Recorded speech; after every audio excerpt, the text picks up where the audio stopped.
안녕하세요. 청소년 매일 성경 묵상을 돕는 묵상 코치입니다. 함께 읽고 나눌 말씀은 요한복음 9장 1절에서 12절까지 말씀입니다. 우리는 성적이 생각만큼 오르지 않을 때, 친구 관계가 꼬일 때, 혹은 가정 안에 말 못한 아픔이 있을 때 본능적으로 그 원인을 찾으러 갑니다. 내가 뭘 잘못했나? 부모님 때문인가? 이런 질문들은 우리를 과거에 가두고 자책하게 만듭니다. 오늘 본문에 등장하는 제자들도 그랬습니다. 길을 가다 태어날 때부터 앞을 보지 못하는 사람을 만났을 때 그들은 예수님께 물었습니다. 선생님, 이 사람이 눈먼 사람으로 태어난 것이 누구의 죄 때문입니까? 이 사람입니까? 아니면 부모입니까?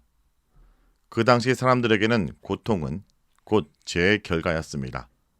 누군가 불행하다면 그건 그가 벌을 받고 있는 것이라 단정지었습니다. 이 시선은 참으로 차갑고 무섭습니다. 고통받는 사람을 위로하기보다는 너 때문이야 라고 손가락질하며 그를 운명이란 감옥에 가둬버리기 때문입니다. 제자들의 눈에는 이 시각 장애인의 삶이 버려진 삶, 낭비된 삶으로 보였던 것입니다. 우리도 때론 스스로를 그렇게 봅니다. 내 형편이 이런 걸 보니 나는 하나님께 사랑받지 못하나 봐. 하지만 예수님의 대답은 우리의 상식을 뒤엎습니다. 예수님은 단호하게 말씀하십니다. 이 사람의 죄도 부모의 죄도 아니다. 그에게서 하나님이 하시는 일들을 나타내고자 하십니다. 여러분, 이 말씀은 놀라운 선포입니다. 우리는 우리가 생각하는 것보다 훨씬 더 죄인이지만 동시에 우리가 감히 상상하는 것보다 훨씬 더 큰 사랑을 예수님을 통해 받고 있습니다. 예수님은 지금 이 사람의 장애를 죄의 증거가 아니라 하나님의 영광이 드러날 무대로 바꾸고 계십니다. 하나님께서는 우리가 겪는 이해할 수 없는 슬픔과 결핍을 통해 세상에 줄 수 없는 하나님의 일을 보여주길 원하십니다. 여러분의 약함은 저주가 아니라 하나님의 능력이 머무는 통로가 될 수 있습니다. 예수님은 땅에 침을 뱉어 진흙을 이겨 그의 눈에 바르시고 말씀하셨습니다. 실로암 못에 가서 씻어라. 실로암은 번역하면 보냄을 받았다는 뜻입니다. 왜 굳이 보냄을 받았다는 뜻의 실로암이었을까요? 이 사람은 이제 단순한 치유를 넘어 예수님께로부터 세상으로 보냄받은 증인이 되어야 했기 때문입니다. 눈에 진흙을 바른 채 더듬거리며 연못으로 향하는 그의 걸음을 상상해 보십시오. 사람들은 비웃었을지도 모릅니다. 하지만 그는 순종했고 씻었으며 마침내 보게 되었습니다. 그가 눈을 떴을 때 가장 먼저 본 것은 무엇일까요? 화려한 예루살렘의 성전이었을까요? 아니면 자신을 비웃던 이웃들의 얼굴이었을까요? 아닙니다. 그는 자신을 고치신 예수님의 말씀을 따라 빛의 세계로 들어왔습니다. 이제 그는 더 이상 구걸하던 맹인이 아니라 하나님의 기적을 몸소 보여주는 보냄받은 자가 되었습니다. 여러분, 우리도 우리의 약점을 하나님의 관점으로 재정의해야 합니다.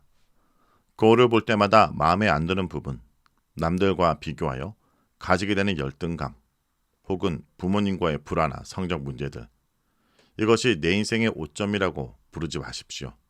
대신 이렇게 고백해야 합니다. 하나님이 나의 연약함을 통해 하나님의 영광을 어떻게 나타내실 것인가? 이렇게 생각하고 기대하며 실로암으로 향하는 맹인의 발걸음처럼 오늘도 말씀을 따라 순종의 발걸음을 걸어가야 합니다. 그리고 보냄받은 자로서 당당하게 살아가기 원합니다. 말씀을 놓고 기도하겠습니다. 주님, 오늘 말씀을 통해 날 때부터 어둠 속에 갇혀있던 사람을 보았습니다. 사람들은 그의 아픔을 두고 누구의 죄냐 따졌지만 주님은 그 아픔을 하나님의 영광을 위한 기회로 바꾸셨음을 고백합니다. 주님, 저희들의 마음을 만져주옵소서. 남들에게 말하지 못하는 결핍 때문에 혹은 반복되는 실패 때문에 스스로를 저주의 인생으로 낙인 찍었던 저희들이라면 오늘 이 시간 예수님의 시선으로 우리를 다시 보기 원합니다. 우리의 약함이 하나님의 강함이 되는 신비를 경험케 하여 주옵소서. 저희가 실로암 연못으로 향하는 순종의 발걸음을 떼게 하시고 마침내 눈을 떠 주님의 눈부신 세상을 보게 하여 주옵소서. 무엇보다 세상을 향해 내가 바로 그 은혜 입은 자라고 당당하게 선포하는 믿음의 세대가 되게 하여 주옵소서. 예수의 이름으로 기도합니다. 아멘. 내 길을 굳게 정하사 주의 율례를 지키게 하소서. 내가 주의 모든 계명에 주의할 때에는 부끄럽지 아니하리이다. 내가 주의 의로운 판단을 배울 때에는 정직한 마음으로